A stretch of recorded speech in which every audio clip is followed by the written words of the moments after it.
Hello friends, इस video का हमारा टॉपिक है कि कैसे हम ये जो हमने टेबल ड्रॉ कर रखा है, टेबल ड्रॉ करते ही आपको पता है ये टेबल टूल्स की ऑप्शंस आ जाती हैं डिज़ाइन और लेआउट की। और लेआउट के अंदर हम सेल साइज ऑप्शंस को कैसे यूज़ करते हैं। जैसे हमारे पास ये टेबल रो हाइट है ऑप्शन, और ये टेबल कॉलम विड्थ है, और ये ऑटो फिट के कुछ ऑप्शंस हैं, इनको हम कैसे यूज़ कर सकते हैं ये हम इस टॉपिक के अंदर जानेंगे। जैसे कि आप देख सकते हो यहाँ पे हमने एक टेबल बना रखा है जिसके अंदर आप मई मंथ की कुछ ये हमारे पास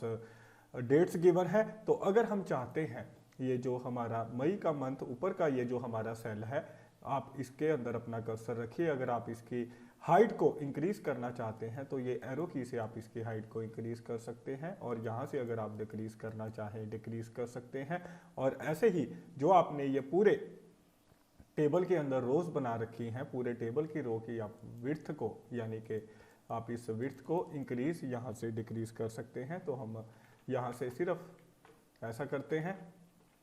ये जो हमने टेबल बनाया है हम इस ये जो हमने नीचे की रोज है इनकी विड्थ को हम यहाँ से इंक्रीज कर लेते हैं। तो आप ऐसे इसकी विड्थ को अगर चाहें तो इंक्रीज कर सकते हैं, और डिक्रीज करना चाहें तो डिक्रीज कर सकते हैं। तो इंक्रीज डिक्रीज करने से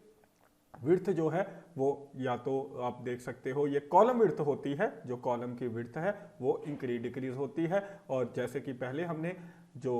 अगर आप रो की हाइट को अगर आप हाइट को इंक्रीज करना चाहते हैं और यहाँ से डिक्रीज करना चाहते हैं, यहाँ से रो की हाइट को इंक्रीज डिक्रीज कर सकते हैं, और कॉलम की विड्थ को यहाँ से इंक्रीज डिक्रीज कर सकते हैं। ऐसे ही जो वैल्यूज आपने इसके अंदर डाल रखी हैं, जो आपका ये टेबल बना हुआ है, जो इसके अंदर आपने ये वैल्यूज डाल रखी हैं, अगर आप चाहते हो कि जो आपका सेल है, सेल की आप देख सकते हो ये जहाँ पे ये 1 लिखा हुआ है, 2 लिखा हुआ है, 4 लिखा हुआ है, इसके अंदर बहुत ज़्यादा स्पेस है। अगर आप चाहते हो जितना आपने ये टेक्स्ट लिखा हुआ है उसके बेस पे ये आपका टेबल एडजस्ट हो जाए, यानी कि जितने कंटेंट्स, इनको कंटेंट्स भी बोल देते हैं, कि जितना कंटेंट्स हमने इसमें लिखा हुआ है उसके बेस पे हमारा ये जो टेबल है वो फिट हो जाए। तो उसके लिए हम इस ऑटो फिट कंटेंट्स ऑप्शन को यूज करते हैं। जैसे ही आप ऑटो फिट कंटेंट पे क्लिक करोगे तो जितनी वैल्यू आपने इसके अंदर डाल रखी है उसके बेस पे हमारा ये टेबल फिट हो गया है, यानी कि हमारे सेल के अंदर जितनी वैल्यू आ रही है उसके हिसाब से हमारा सेल जो है फिट हो गया है, छोटा हो गया है। तो ऐसे हम अपने सेल को क्या कर सकते हैं, कंटेंट्स के बेस पे फिट कर सकते हैं। और अगर आप चाहते हो कि जितनी हमारी ये विंडो है, जितनी बड़ी हमारी विंडो है उसके हिसाब से हमारा ये टेबल फिट हो जाए, तो आप ऑटो फिट टू विंडो पे क्लिक कर सकते हैं। तो जैसे ही आप ये क्लिक करोगे, जितनी बड़ी आपकी विंडो है, यानी कि आपके पेज का साइज मार्जिन छोड़ने के बाद, लेफ्ट राइट का मार्जिन छोड़ने के बाद जो आपके पेज का साइज है उसके हिसाब से आपका ये टेबल फिट हो जाएगा, यानी कि बड़ा हो जाएगा। और ऐसे ही अगर आप चाहते हो ये फिक्स कॉलम विड्थ का यूज करना, जैसे कि आप देख सकते हो यहाँ पे हमने ये वैल्यूज डाल रखी हैं। अगर मैं इनको सिलेक्ट करके इस कॉलम को सिलेक्ट करके इस फिक्स कॉलम विड्थ पे क्लिक करता हूं, तो अगर मैं इसके अंदर वैल्यू डालूंगा, ये देखिए मैं वैल्यू डाल रहा हूं, तो ये वैल्यू जैसे ही ये जो कॉलम है फिट हो गया है इस ऑप्शन की वजह से, फिक्स कॉलम विड्थ की वजह से, जैसे ही हमारा वैल्यू यहां तक पहुंचेगा, यानी कि इस लाइन तक पहुंचेगा, इस कॉलम की लाइन तक पहुंचेगा, ये ऑटोमेटिकली अगली लाइन के अंदर आ जाएगा। ये देखिए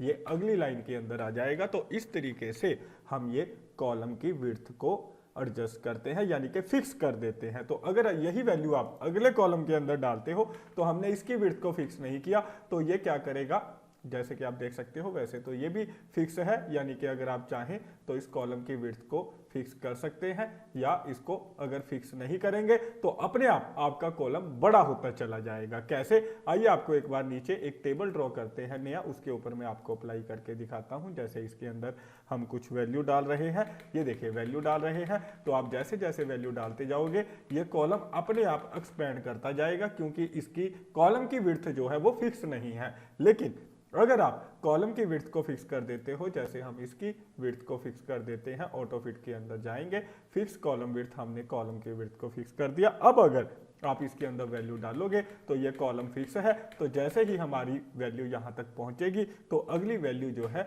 अगली लाइन के अंदर अपने आप आ जाएगी, यानी कि कॉलम हमारा इंक्रीज नहीं होगा। तो इस तरीके से हम ये ऑटो फिट के अंदर फिक्स कॉलम विड्थ का यूज करते हैं। तो मेरे ख्याल से आपको ये भी कॉन्सेप्ट फिक्स कॉलम विड्थ का अच्छी तरह से समझ में आ गया होगा।